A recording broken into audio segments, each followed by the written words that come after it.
Hey everyone, welcome back to this video. Guys, पिछले वीडियो में वेरिएबल्स एंड डेटा टाइप्स को समझने के बाद आज की इस वीडियो में हम लोग देखने वाले हैं अर्थमेटिक ऑपरेटर्स। एक्चुअली हम लोग देखने वाले हैं ऑपरेटर्स के बारे में।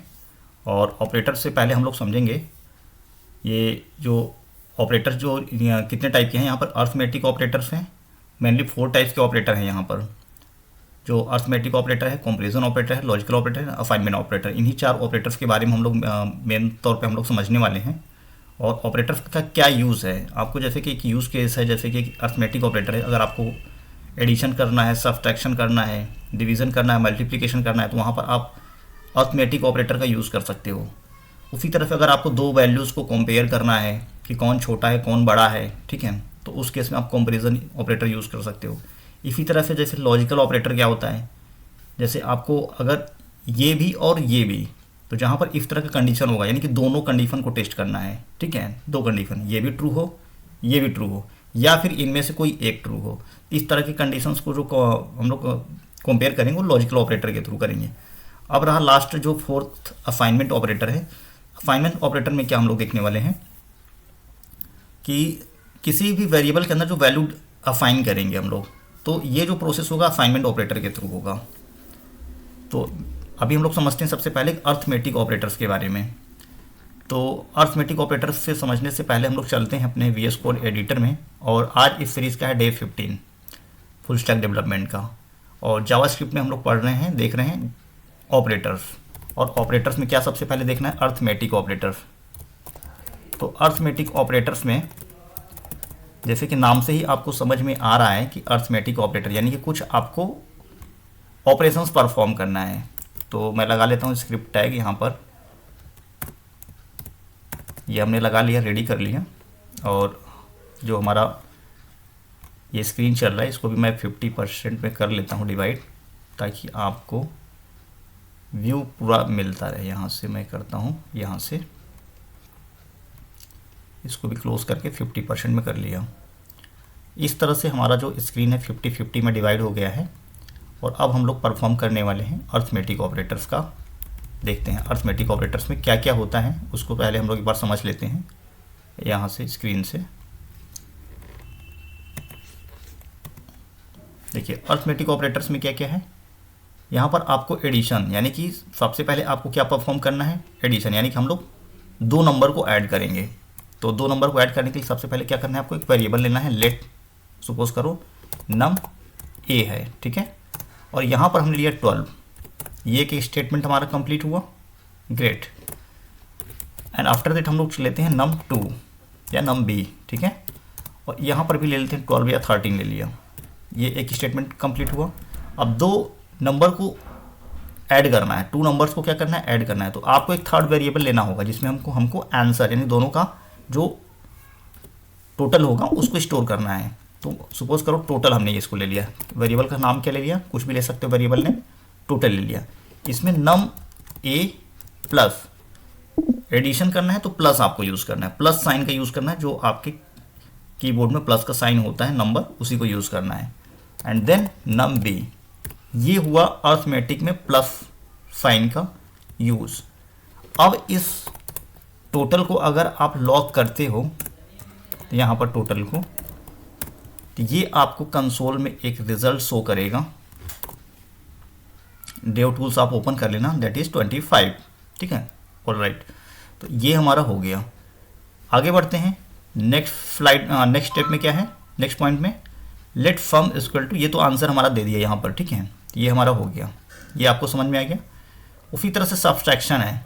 अब सपोज करो इसी नंबर का मैं सब्ट्रैक्शन भी कर देता हूँ, num b minus num a, lock कर देते हैं। डायरेक्ट भी यहाँ कर सकते हो लॉक, डायरेक्ट भी आप कंसोल के अंदर num b और जो ऑपरेटर है num a परफॉर्म किया, रिजल्ट आप देखोगे 1, ग्रेट। अब सपोज करो लेट टोटल num d कर देते हैं, num d, और यहाँ पर num b minus num a कर देते हैं, ठीक है। और आप चाहो तो कॉमा लगा सकते हो, नहीं भी लगाओगे तो कोई दिक्कत नहीं आती ज़्यादा आपका, इसकी वजह से कोई एरर जनरेट नहीं होता है जावास्क्रिप्ट में, बट आप लगा के ही चलो, ज़्यादा बेटर है num d, ठीक है। दोनों सेम सेम आंसर आएगा। यहाँ पर क्या रहा है, नम बी, ये मिस्टेक हो गया, नम बी कैपिटल में होगा, ठीक है। आ गया 1-1 आंसर, ग्रेट। तो इस तरह से हमारा हुआ जो सब्ट्रैक्शन ऑपरेटर है ये कंप्लीट हुआ। मल्टीप्लिकेशन के लिए भी वही करना है सेम आपको। अगर हम लोग कॉन्स्ट नम डायरेक्ट लॉग कर देते हैं, आप थर्ड वेरिएबल में स्टोर कर सकते हो, इसमें ज़्यादा कुछ है नहीं। लॉग किया एंड नम बी, मल्टीप्लिकेशन के लिए वही एस्टेरिस्क ऑपरेटर यूज़ करना है आपको, एंड नम ए। आंसर आप देखोगे that is the 156। Y, 12 multiply हुआ है 13 से, ठीक है। सो 156 दे रहा। आप इसको अपने हिसाब से इसको अपडेट कर लेना। नेक्स्ट पर हम लोग चलते हैं,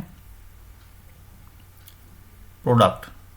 प्रोडक्ट तो हो गया, ठीक है। आंसर जो आएगा इसका मल्टीप्लिकेशन का that is the product. Division, division करके देखते हैं। ये तो आपको समझ में आ गया होगा, इसको मैं क्लियर कर देता हूँ यहाँ से। क्या रहने देते हैं, हम लोग एक नया वेरिएबल ले लेते हैं। लेट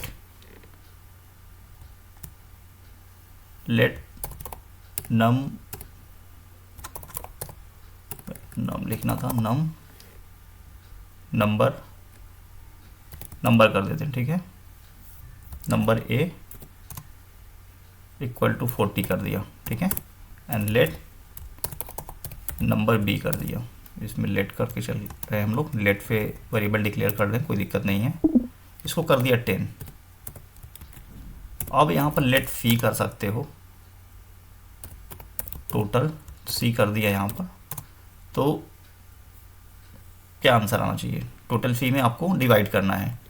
डिवाइड कैसे करना है, जो दिया हुआ डिवीज़न ऑपरेटर का यूज़ करो, डिवीज़न ऑपरेटर का। 40 डिवाइड बाई यानी कि नंबर बी डिवाइड बाई ऐसे यूज़ करना है, एंड नंबर ए, और कंसोल करना है आपको, यानी कि लॉक करना है टोटल फी को, ठीक है। इसको अब यहाँ आंसर आप देखोगे दैट इज़ द 0.25, ठीक है। इस तरह से यानी कि 40 का डिवीज़न 10 से हो गया है। एक्चुअली ये परसेंट जो ऑपरेटर है, यहाँ पर आंसर जो आएगा 5, ठीक है। कोसेंट आएगा, कोसेंट आपको दिखेगा यहाँ पर, quotient is 5, num B and num total C, ठीक है, सही है। एंड एक है क्या है, मॉडुलस ऑपरेटर। मॉडुलस ऑपरेटर में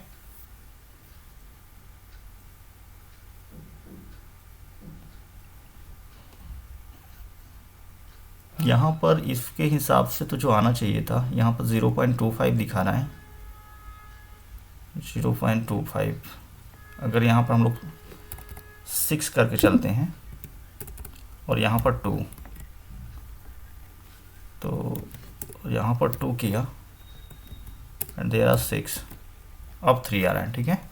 यानी कि जो बड़ा नंबर है दैट इज़ द बी, ठीक है, इस साइड। एक्चुअली हमने यहाँ पर गड़बड़ कर दिया था, इसकी वजह से ये एरर आया है, number B divide by number A, ठीक है। तो सही था, कोई गड़बड़ नहीं था। इसको क्या कर देते हैं, नम ए कर देते हैं पहले के हिसाब से, जो क्योंकि मुझे जो लग रहा था कि यहाँ पर जब हमने 40 किया तो ये 0.25 में क्यों आ रहा है, ठीक है। तो दिस इज़ द रीज़न, ठीक है। हमने ये यहाँ नंबर बी कर दिया था। चलो ओके, ये हो गया हमारा। एक है मॉडुलस ऑपरेटर, यानी कि आपको रिमाइंडर निकालना है। रिमाइंडर निकालने के लिए आपको मॉडुलस ऑपरेटर का यूज़ करना होगा। इसी में देखते हैं, लेट रिमाइंडर लिख लेते हैं, और यहाँ पर आपको इसी को कॉपी कर लो आप, बस मॉडुलस ऑपरेटर को यूज़ करना है। किसका यूज़ करना है, मॉडुलस ऑपरेटर। क्या है, परसेंट, सॉरी। तो इसको यूज़ करके आप कर सकते हो। अब इसको कंसोल करेंगे, अगर कंसोल अगर हम लोग करते हैं यहाँ पर, तो कंसोल करने के बाद क्या आएगा आंसर, रिमाइंडर। यहाँ पर रिमाइंडर नहीं आ रहा है, लेट कंसोल डॉट लॉग में रिमाइंडर करने पर सजेशन में नहीं आ रहा था, ठीक है। यहाँ पर हमने किया 0, क्योंकि रिमाइंडर 0 है। चलो इसको 1 कर दिया, अब देखो रिमाइंडर 1 आ रहा है, ठीक है। ये वर्क कर रहा है, ग्रेट। ये जो हमारा अर्थमेटिक ऑपरेटर था ये कंप्लीट हुआ। तो आज के इस वीडियो में हम लोग सिर्फ यहीं तक रखते हैं, सिर्फ अर्थमेटिक ऑपरेटर तक। और नेक्स्ट वीडियो में हम लोग देखते हैं जो नेक्स्ट स्लाइड है हमारा कंपैरिजन ऑपरेटर। तो अगले वीडियो में हम लोग कंपैरिजन ऑपरेटर को एक्सप्लोर करने वाले हैं। और अगर आप लोग कंटिन्यू इस वीडियो को अगर आप वॉच कर रहे हो, देख रहे हो और आपको कुछ बेनिफिट्स हो रहा है तो आप लोग अपना एक थम्स अप दे करके मोटिवेशन जरूर बनाएं और वीडियो को लाइक, शेयर एंड सब्सक्राइब करें। So thank you watching for this.